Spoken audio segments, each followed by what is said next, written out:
കച്ചവട ആരോപണം കെ മുരളീധരൻ ഉന്നയിക്കുമ്പോൾ സംസ്ഥാനത്ത് വോട്ട് കച്ചവട ആരോപണം ഏറ്റവും അധികം ഉയരുന്ന ഒരു ലോക്സഭാ മണ്ഡലമുണ്ട്. അത് കൊല്ലമാണ്. പക്ഷേ ഇത്തവണ കൊല്ലത്ത് ശക്തമായ ത്രികോണ മത്സരം ഉറപ്പെന്നാണ് കൊല്ലത്തെ BJP സ്ഥാനാർത്ഥി ജി കൃഷ്ണകുമാർ പറയുന്നത്.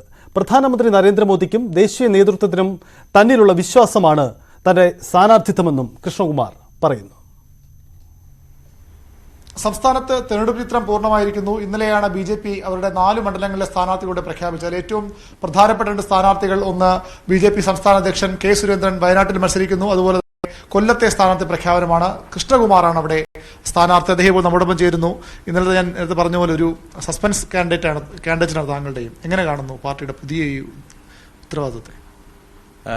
ആദ്യം തന്നെ പാർട്ടിയുടെ കേന്ദ്ര സംസ്ഥാന നേതാക്കളോടും പ്രത്യേകിച്ച് ബഹുമാന്യനായ പ്രധാനമന്ത്രി ശ്രീ നരേന്ദ്രമോദിയോടും ഈ ഒരു അവസരത്തിൽ നന്ദി പറയുന്നു. കാരണം നമുക്ക് വലിയൊരു ചുമതലയാണ് തന്നിരിക്കുന്നത്. അപ്പോൾ ഇങ്ങനൊരു ചുമതല തരുമ്പോൾ ഞാൻ പുറകോട്ട് ഓർക്കുന്നത് 3 വർഷമായുള്ള പാർട്ടി വന്ന സമയത്ത് തന്നെ കേരളത്തിന്റെ തലസ്ഥാന നഗരിയിൽ ഒരു സീറ്റ് തരുന്നു, മത്സരിക്കാൻ പറയുന്നു. അതിനുശേഷം ഇപ്പോൾ കൊല്ലത്ത് അവിടെ ഒരു സിറ്റിംഗ് MPയും ഒരു സിറ്റിംഗ് MLA നിൽക്കുകയാണ്. അവർക്കെതിരെ എന്നെ അവർ നോമിനേറ്റ് ചെയ്യുന്നുണ്ടെങ്കിൽ നമ്മളിലൊരു വിശ്വാസമുണ്ട് പാർട്ടിക്ക്. അപ്പോൾ ആ വിശ്വാസത്തിന് നന്ദി പറയുന്നു. ഒപ്പം അവിടുത്തെ പ്രവർത്തകർ അവർ ധാരാളം പേര് വിളിക്കുന്നു, ആവേശത്തിലാണ്. കാരണം അവരും പറയുന്നു നല്ലൊരു സ്ഥാനാർത്ഥിയെ ഞങ്ങൾക്ക് കിട്ടി. അപ്പോൾ എല്ലാം കൊണ്ടും ഒരു സന്തോഷത്തിന്റെയും നന്ദിയുടെയും ഒരു ഭാഷയാണ് ഇപ്പോൾ സ്വീകരിക്കാൻ തോന്നുന്നത്. കുറച്ച് അപ്രതീക്ഷിതമാണെന്ന് തോന്നുന്നു ഈ ഒരു സ്ഥാനാർത്ഥിത്വം.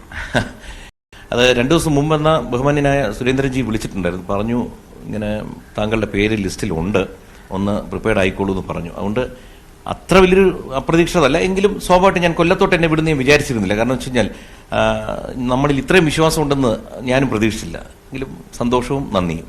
തെരഞ്ഞെടുപ്പ് രാഷ്ട്രീയത്തിൽ ഒരു പുതുക്കക്കാരല്ല അങ്ങ്. കാരണം കഴിഞ്ഞ നിയമസഭാ തെരഞ്ഞെടുപ്പ് മത്സരിച്ചു, വലിയ രീതിയിൽ പ്രചരണരംഗത്ത് അവസാന ഘട്ടമൊക്കെ മുന്നേറി. ഞാൻ റിപ്പോർട്ട് ചെയ്തപ്പോൾ എനിക്ക് ഓർമ്മയുണ്ട്, നല്ല രീതിയിൽ മുന്നോട്ട് പോയതുമാണ്. അതൊരു എക്സ്പീരിയൻസ് ഒരു ഗുണം ചെയ്യില്ലേ കൊല്ലത്ത് പോയി പോകുമ്പോൾ? തീർച്ചയായിട്ടും. അതിനൊക്കെ പുറമെ എന്തെന്ന് വെച്ച് കഴിഞ്ഞാൽ ഇപ്പോൾ കൊല്ലം നമ്മളെല്ലാവരും ഇപ്പോൾ തിരുവനന്തപുരത്ത് ജീവിച്ചാലും കലാകാരന്മാരാണ്. അപ്പോൾ നമുക്ക് എല്ലായിടത്തും ഷൂട്ടിങ്ങിന് പോകാൻ പറ്റും.